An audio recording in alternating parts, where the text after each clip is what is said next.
Neat paper leakage అంశాన్ని పార్లమెంటులో గట్టిగా ప్రస్తావిస్తామని కాంగ్రెస్ పార్టీ తెలిపింది.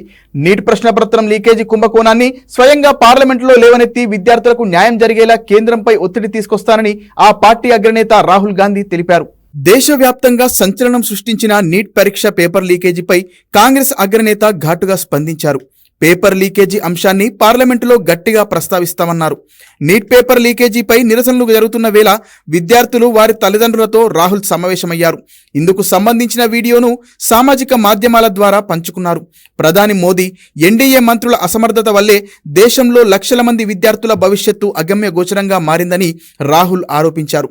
ఇలాంటి కుంభకోణాల కారణంగా విద్యార్థులు వారి విలువైన సమయాన్ని కోల్పోతున్నారని మండిపడ్డారు. పేపర్ లీకేజీలు విద్యార్థుల మానసిక ఆరోగ్యంపై తీవ్ర ప్రభావం చూపుతోందన్నారు. వీటికి వ్యతిరేకంగా పోరాటం చేసి యువతకు అండగా ఉంటామని రాహుల్ హామీ ఇచ్చారు. 7 ఏళ్లలో 70 ప్రశ్నపత్రాలను లీక్ చేశారని కాంగ్రెస్ అధ్యక్షుడు మల్లికార్జున ఖర్గే ఎక్స్ ద్వారా ఆరోపించారు. 2 కోట్ల మంది యువత భవిష్యత్తును బీజేపీ నాశనం చేసిందని ఆరోపించారు. ప్రపంచంలో అత్యధికంగా యువత ఉన్న భారత్లో యువత నైపుణ్యాన్ని పెంచాల్సిన బీజేపీ ప్రభుత్వం వారిని మరింత బలహీనపరుస్తుందని ఆ పార్టీ ప్రధాన కార్యదర్శి ప్రియాంక గాంధీ అన్నారు. బీజేపీ అవినీతి దేశాన్ని నిర్వీర్యం చేస్తుందని ఆరోపించారు.